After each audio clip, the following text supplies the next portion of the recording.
259واں دن پرانے عہد نامہ میں سے آج کی تلاوت یسایہ نبی کا صحیفہ اس کا 38واں باب پہلی آیت سے لے کر 40ویں باب کی 31ویں آیت تک۔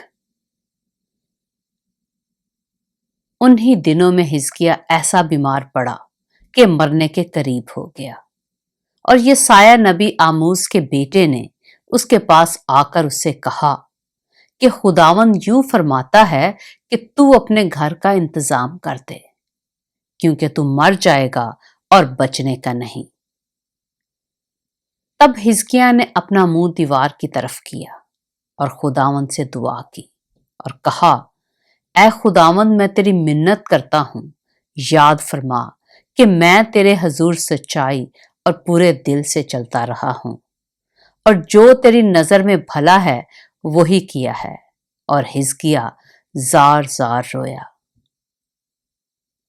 تب خداوند کا یہ کلام یسایہ پر نازل ہوا کہ جا اور حزقیہ سے کہہ کہ خداوند تیرے باپ داؤد کا خدا یوں فرماتا ہے کہ میں نے تیری دعا سنی، میں نے تیرے آنسو دیکھے، سو دیکھ میں تیری عمر 15 برس اور بڑھا دوں گا، اور میں تجھ کو اور اس شہر کو شاہ اسور کے ہاتھ سے بچا لوں گا، اور میں اس شہر کی حمایت کروں گا۔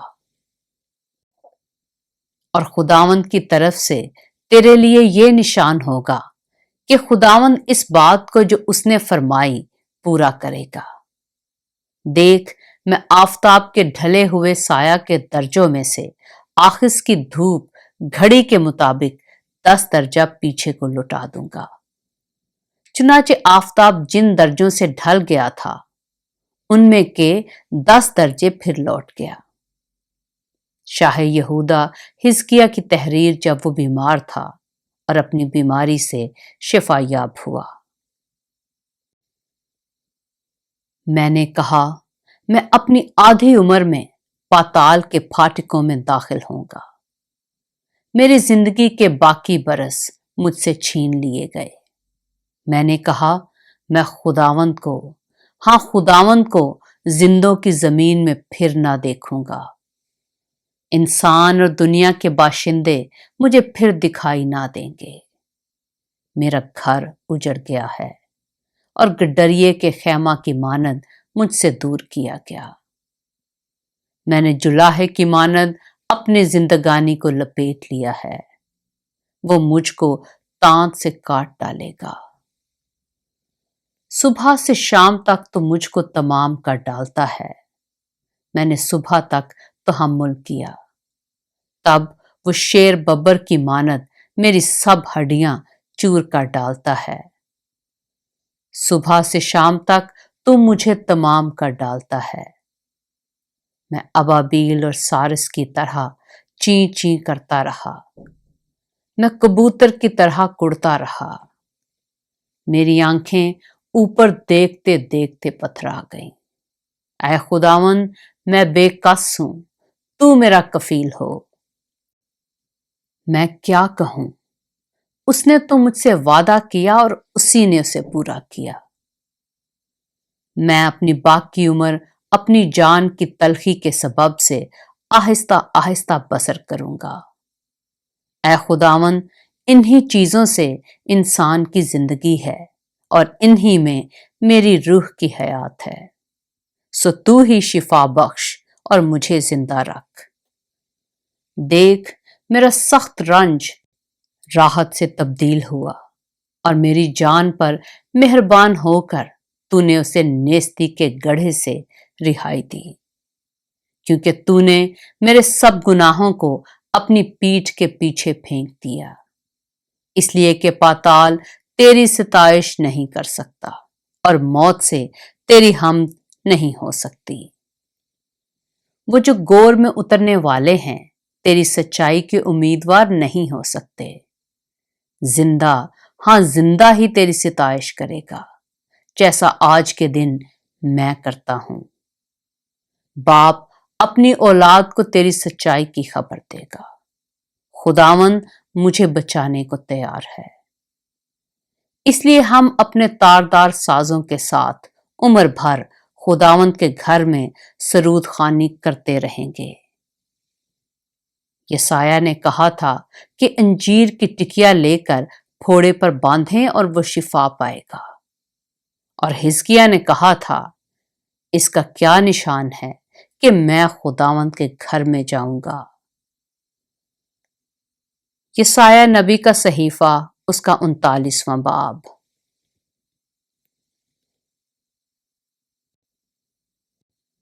اس وقت مردوک بلدان بن بلدان شاہ بابل نے حزقیہ کے لیے نامے اور تحائف بھیجے، کیونکہ اس نے سنا تھا کہ وہ بیمار تھا اور شفا یاب ہوا، اور حزقیہ ان سے بہت خوش ہوا، اور اپنے خزانے یعنی چاندی اور سونا اور مسالے اور بیش قیمت عطر اور تمام سلاح خانہ اور جو کچھ اس کے خزانوں میں موجود تھا ان کو دکھایا۔ اس کے گھر میں اور اس کی ساری مملکت میں ایسی کوئی چیز نہ تھی جو حزقیہ نے ان کو نہ دکھائی۔ تب یسایہ نبی نے حزقیہ بادشاہ کے پاس آ کر اس سے کہا کہ یہ لوگ کیا کہتے تھے اور یہ کہاں سے تیرے پاس آئے؟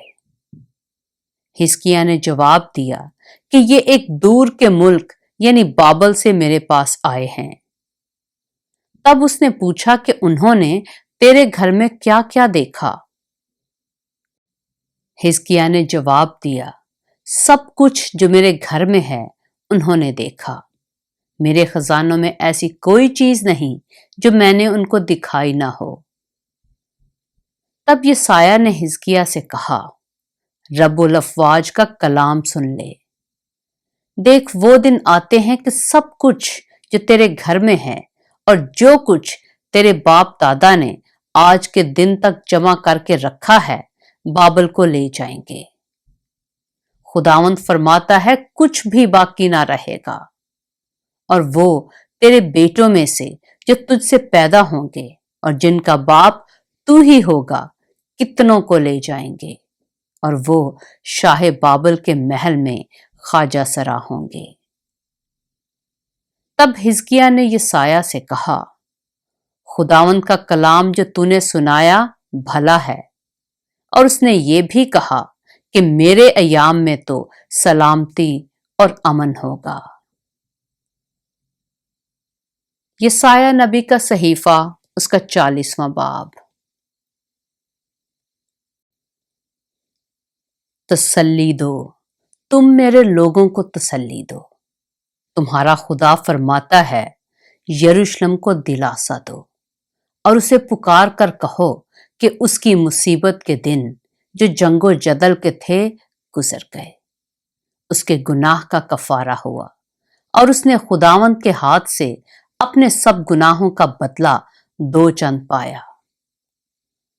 پکارنے والے کی آواز، بیابان میں خداوند کی راہ درست کرو، صحرا میں ہمارے خدا کے لیے شاہراہ ہموار کرو۔